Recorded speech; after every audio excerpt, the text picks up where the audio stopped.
எல்லாருக்கும் வணக்கம். நான் தான் நிரஞ்சனா. இன்னைக்கு இந்த வீடியோல ஒரு சூப்பரான ஒரு வித்தியாசமான தந்தூரி சிக்கனும் அது கூட இந்த மின்ட் சட்னியும் நான் எப்படி பண்ணேன்னு தான் காமிக்க போறேன். வாங்க வீடியோக்குள்ள போலாம். மேரினேட் பண்றதுக்கு முதல்ல மசாலா ரெடி பண்ணிடலாம். அதுக்கு 2 கைப்பிடி அளவு புதினா இலையை மிக்ஸி ஜார்ல சேர்த்து கூடவே அதே அளவுக்கு கொத்தமல்லியும் சேர்த்து அது கூட 3 பச்சை மிளகாய் சேர்த்து நல்லா இந்த மாதிரி மையா பேஸ்டா அரைச்சிக்கலாம்.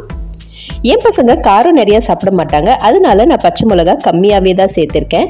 இதை ஒரு பவுலுக்கு மாற்றி அதில் ஒரு ஃபுல் லெமன் ஜூஸையும் சேர்த்து 3லேருந்து 4 ஸ்பூன் தயிரையும் சேர்த்து கொஞ்சமாக மிளகுத்தூள், சீரகத்தூள், அதோட ஒரு அரை ஸ்பூன் அளவுக்கு சாட் மசாலாவையும் சேர்த்து நல்லா இந்த மாதிரி மிக்ஸ் பண்ணிக்கலாம். இது கூடவே தேவையான அளவு உப்பு, இஞ்சி பூண்டு பேஸ்டையும் சேர்த்து நல்லா இந்த மாதிரி கலந்து விட்டுடலாம். நான் இதில் 3/4 கிலோ அளவுக்கு சிக்கனை சேர்த்துருக்கேன். சிக்கனை இந்த மாதிரி பீஸ் போட்டு அதை நடுவில் இந்த மாதிரி கீறி எடுத்துக்கிட்டாச்சு. அப்போ தான் மசாலா நல்லா உள்ளே இறங்கும். எனக்கு இந்த சிக்கன் விங்ஸ்னால் ரொம்பவே பிடிக்கும். கடைக்காரங்கள்ட்ட கட் பண்ண வேண்டாம்னு சொல்கிறதுக்குள்ளே அவசரப்பட்டு கட் பண்ணிட்டாங்க. பட் இருந்தாலும் பரவாயில்ல அப்படின்னு வாங்கிட்டு வந்துட்டேன். நான் இதுக்கு என்ன பேர் வைக்கலாம்னு நான் யோசிச்சுக்கிட்டே இருந்தேன். பேசாமல் பச்சை சிக்கன் அப்படின்னு பேர் வைக்கலாமான்னு பார்த்தா வேண்டாம், அது பச்சையாக இருக்கிற மாதிரி ஆகிடும். அப்போதான் என் தலையில் என் கிச்சன் கேபினட் டோர் தட்டுச்சு. எப்பவுமே பொறி தானே தட்டும், அது என்ன கிச்சன் கேபினட் டோரு, நம்ம தலையில எப்பவுமே தட்டுறது அதுதானே. அப்போ இதுக்கு நாங்க வச்ச பேரு பசுமை தந்தூரி. இதை ஒரு தட்டு போட்டு மூடி 2 மணி நேரத்துக்கு நல்லா மேரினேட் ஆக விட்டுடலாம். அந்த கேப்ல இதுக்கு சூப்பரான ஒரு மிட் சட்னியை ரெடி பண்ணிடலாம். அதுக்கு ஒரு சின்ன மிக்ஸி ஜார்ல ஒரு கைப்பிடி அளவு புதினா இலையை சேர்த்து சும்மா ஒரு 2-3 கொத்தமல்லி இலையும் சேர்த்து கொஞ்சமா இந்த அளவுக்கு இஞ்சி சேர்த்து காரத்துக்கு ஒரே ஒரு பச்சை மிளகாயை சேர்த்து நல்லா இந்த மாதிரி பேஸ்டா அரைச்சிடலாம். இதை ஒரு பவுலுக்கு நம்ம மாத்திக்கலாம். அரைச்ச இந்த பேஸ்ட் கூட 1, 2, 3 ஸ்பூன் அளவுக்கு நல்ல கெட்டியான தயிர் சேர்த்து கொஞ்சமா மிளகு தூளையும் சேர்த்துக்கலாம். அது கூட தேவையான அளவு உப்பையும் சேர்த்து ஒரு ஃபுல் லெமன் ஜூஸும் சேர்த்துக்கலாம். இதுக்கு கொஞ்சமா லெமன் சேர்த்தாலே போதும். அதான் எங்களுக்கு லெமனோட ஃப்ளேவர் ரொம்பவே பிடிக்கும், அதனால நான் கொஞ்சம் எக்ஸ்ட்ராவே சேர்த்து இந்த மாதிரி நல்லா மிக்ஸ் பண்ணிக்கலாம். இதோட மின்ட் சட்னி சூப்பரா ரெடி ஆயிடுச்சு. ஒரு பாத்திரத்துல கொஞ்சமா எண்ணெய் சேர்த்துக்கலாம். நிறைய எண்ணெய் தேவையில்லை, பாத்திரத்தோட அடிப்பக்கம் மட்டும் கவர் ஆனாலே போதும். இப்போ நம்ம இதுல மேரினேட் பண்ண சிக்கனையும் சேர்த்துக்கலாம். நம்ம சிக்கனை டீப் ஃப்ரைல ஷாலோ ஃப்ரை தான் பண்ண போகிறோம். இதை நல்ல ஒரு மூடி போட்டு மூடி ஒரு 5 நிமிஷத்துக்கு வேக விட்டுடலாம்.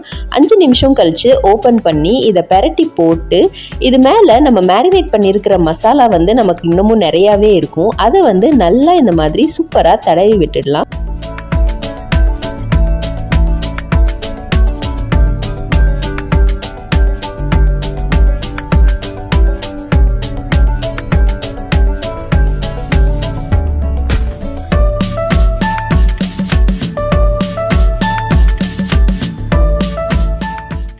நல்லா தடவுனதுக்கு அப்புறமா ஒரு 5 நிமிஷத்துக்கு மறுபடியும் ஒரு மூடி போட்டு மூடி வச்சிடலாம். 5 நிமிஷம் கழிச்சு திறக்கும் போதே தெரியும் அந்த மசாலா கலர் மாதிரி இது கொஞ்சம் வெந்து இருக்குது அப்படின்ட்டு. இப்போ இதை மறுபடியும் பெரட்டி போட்டு மூடி போடாமலே ஓப்பன்லேயே இதை திருப்பி திருப்பி விட்டு நல்லா ஃப்ரை ஆக விட்டுடலாம்.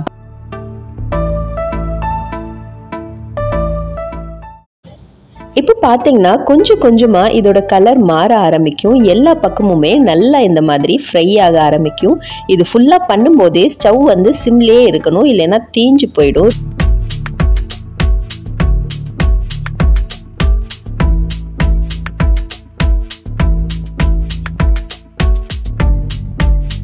இப்போ பார்த்தீங்கன்னா சிக்கன் எல்லா பக்கமும் சூப்பராக வெந்துருச்சு. இப்போ இதை கடாயிலேருந்து நம்ம வெளியே எடுத்துடலாம்.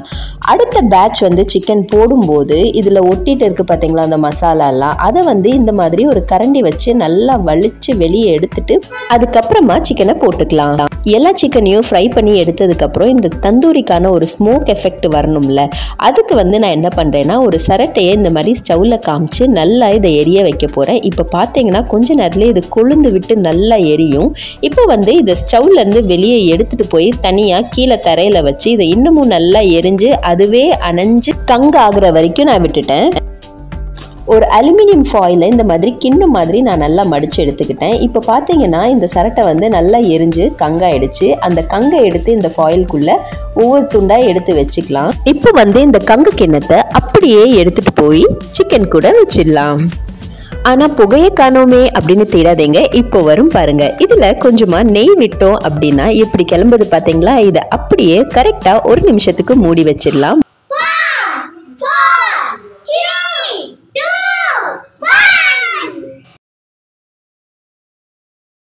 என்னது இது?